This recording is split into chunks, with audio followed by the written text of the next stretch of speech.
akan diambil alih oleh Kemenag. Hanya butuh waktu untuk mengurus 7.000-an siswa, itu tidak sesederhana itu kan.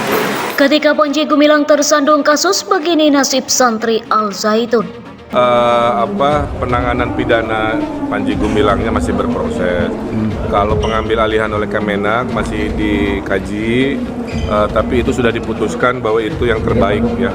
Per hari ini masih ada kajian kurikulumnya, berapa gurunya dan lain sebagainya. Tapi intinya siswa jangan khawatir, tetap bersekolah, hanya nanti berganti metode pendidikan dan langsung diawasi oleh Kementerian Agama. Di situ banyak santri, ya cukup besar ya. Ya. Berapa jumlahnya itu? Dan ini perlu dibina, perlu supaya diluruskan, akidahnya diluruskan, pemahamannya diluruskan, komitmen kebangsaannya diluruskan nanti semuanya itu. Nah, itu perlu dilakukan pembinaan. Nah, ini kalau hanya sekedar dibina akan terus menjadi problem di kemudian hari dan akan menjadi bom waktu gitu. Jadi kalau menurut saya memang harus direstrukturisasi dan harus dilakukan pengambil alihan oleh negara. Konkretnya apa tuh restrukturisasi, pengambil alih konkretnya seperti apa? Taruh di bawah Kementerian Agama. Langsung Bisa. Yang punya kekuatan untuk mengambil alih itu pemerintah, ya Kementerian Agama lah, yaitu institusi yang sangat mungkin bisa mengambil alih. Sedang disebut akan dibina itu artinya akan diambil alih oleh Kemenag. Hanya butuh waktu untuk mengurus 7.000-an siswa, itu tidak sesederhana itu kan. Gurunya dari mana, ya, kualifikasinya apa, kurikulum.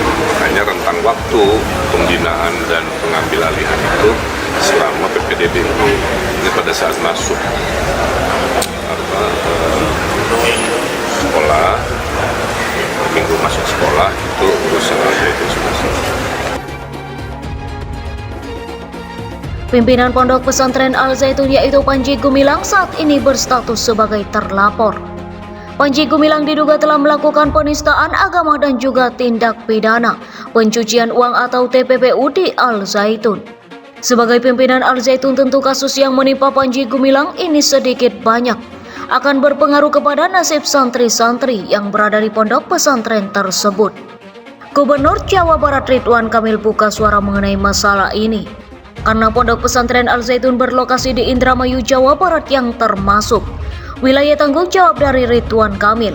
Ridwan Kamil menyampaikan bahwa meskipun Panji Gumilang sedang menjalani proses hukum, tetapi para santri tidak perlu khawatir karena Kementerian Agama atau Kemenag akan mengambil alih kepemimpinan Al Zaitun. Saat ini Kemenag masih dalam proses pengkajian Al Zaitun mengenai bagaimana kurikulumnya dan berapa jumlah guru yang dibutuhkan. Penanganan pidana Panji Gumilang masih berproses kalau pengambil alihan oleh Kemenag masih dikaji, tapi itu sudah diputuskan bahwa itu yang terbaik. Per hari ini masih ada kajian, ujar Ridwan Kamil dikutip dari siaran Metro TV pada Jumat 21 Juli 2023. Dengan demikian maka Ridwan Kamil menegaskan bahwa proses belajar mengajar santri Al Zaitun akan terus berjalan seperti biasa. Hanya saja akan diawasi oleh Kemenag. Siswa jangan khawatir, tetap bersekolah, hanya nanti berganti pendidikan dan langsung diawasi oleh Kemenag, ujar Ridwan Kamil.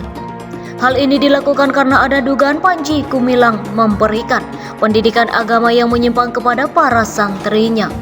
Namun sebelumnya Panji Gumilang membantah bahwa dirinya memberikan ajaran yang menyimpang kepada santri.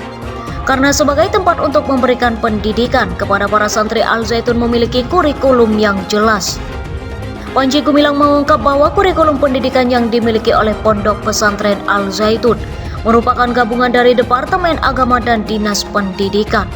Serta kurikulum yang selama ini telah dijalankan oleh Al Zaitun sudah mendapatkan akreditasi A, unggul dari mulai tingkat dasar, menengah, sampai tingkat atas. Ada kurikulum Departemen Agama, kurikulum Dignas Kita Kombi, dan itu mendapatkan akreditasi A unggul, tingkat dasar, tingkat menengah, tingkat atas, akreditasinya A unggul, ujar Panji Gumilang. Hal tersebut diartikan oleh Panji Gumilang bahwa Al Zaitun sudah sesuai dengan Dinas Pendidikan dan juga Departemen Agama. Dalam memberikan pendidikan, Panji Gumilang menegaskan jika benar Al Zaitun mengajarkan ajaran sesat, maka seharusnya baik Dinas Pendidikan maupun Departemen Agama sudah mengambil tindakan kepada Al Zaitun dari dahulu. Direktorat Tindak Pidana Umum atau Ditipidum Bareskrim mengantongi fatwa Majelis Ulama Indonesia atau MUI dan hasil uji laboratorium forensik atau LABFOR terhadap bukti kasus dugaan penistaan agama Panji Gumilang, pemilik pondok pesantren Al Zaitun. Polri tengah menelaah hasil tersebut dalam proses penyidikan. Proses penyidikan tentu saja memerlukan formil-formil yang ada.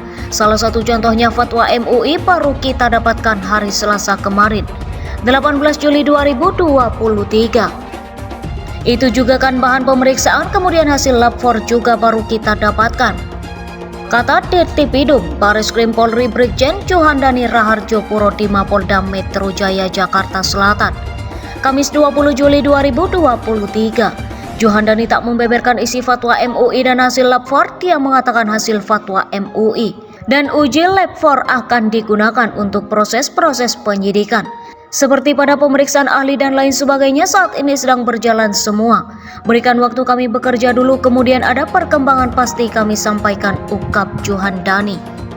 Meski sudah mengantongi fatwa MUI dan hasil LABFOR, Juhandani belum memastikan kapan melakukan gelar perkara penetapan tersangka. Menurutnya masih ada proses yang harus dilalui, baik itu pemeriksaan saksi dan lainnya. Dari hasil LABFOR ini kemudian kita uji lagi melalui ahli-ahli yang ada. Jadi prosesnya masih berjalan, jelas dia. Panji dilaporkan kasus penistaan agama di Bareskrim Polri dengan dugaan laporan polisi, yakni LP per B per 163/6/2023 SPKT Bareskrim Polri tertanggal 23 Juni 2023 dan LPB 1696/2023 SPKT Bareskrim Polri 27 Juni 2023 dengan persangkaan pasal 156A Kitab Undang-Undang Hukum Pidana atau KUHP tentang penistaan agama. Dalam penyelidikan, Bareskrim Polri mengantongi 3 unsur pidana yang diduga dilakukan Panji Gumilang. Pertama, pasal 156A KUHP tentang penistaan agama. Kedua, pasal 45A ayat 2 Jo 28 ayat 2 Undang-Undang Nomor 11 Tahun 2008 tentang informasi dan transaksi elektronik atau ITE.